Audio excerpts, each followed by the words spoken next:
Nakahon na tayo mga kaspero. Yung mga nadali natin, oh. Ang dami.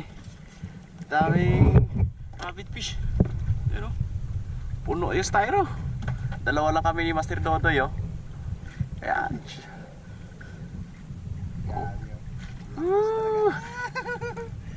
Grabe. Sulit Business yung na dive. ito mga kaspiro. Bakit kaya ito yung natinig? Ito. Kung iganon natin, masama. Ano kaya kasalanan nito? Kung iganon naman natin, pangit naman. Oh. Kasalanan din yung daliri na ito mga kaspiro. Yari. Lalaki pa naman ng mga danggit mga kaspiro, oh. Kuyog. Grabe. Grabe gab, napuno gab. Punong-puno. Mapaw na biyaya. Alright. Time check natin, alas 2 pa lang. Kala hanggang umaga yan. Swerte si Kamlan, yung bantay namin. Grabe. Nagpatala kasi kanina itong maga eh. Mambas eh. Noon, unang pagsamba ni Kamlan. Kaya nabuhi na siya oh. Grabe. Oh, makapaw-apaw na sa gilid ng styro oh. Oh, ay, hamakin mo yan. Ano pa nga ba gagawin natin ito? Gap? Benta na yan bukas. Kwartang linaw na yan.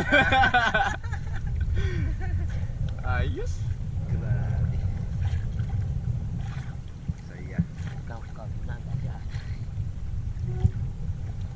Yung mga bumibili, bawal mag-ganon bukas oh.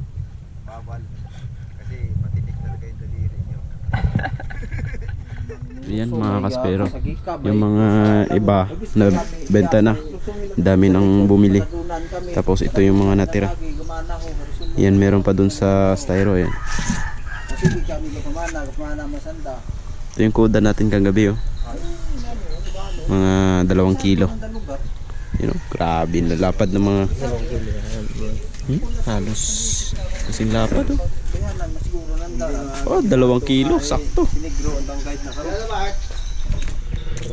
Yan mga kaspero, naubos na yung isda natin.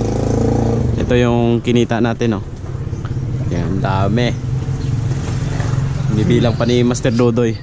May mga utang pa. Eh, hintayin natin mamaya. Si Kuya Kim nalaglag. Saka na. So yan, bibilangin pa natin mga kaspero at pakita namin sa inyo kung magkano lahat.